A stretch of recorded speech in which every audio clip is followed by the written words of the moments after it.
Hey guys, I'm Anna, and today I'm going to show you how to fix ParkWhiz mobile app not working. So first of all, you need to make sure you're running the latest version of the app. Open up App Store on your device, and then tap on this search icon in the bottom right corner.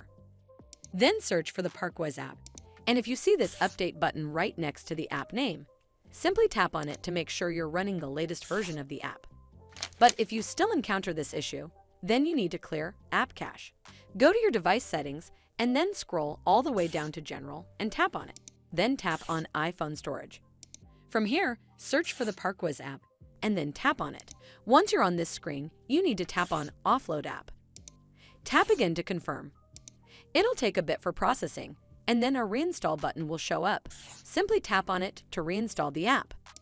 This should fix the issue, but if it doesn't, then you need to completely reinstall the app. Follow the on-screen instructions to navigate all the way to the app page.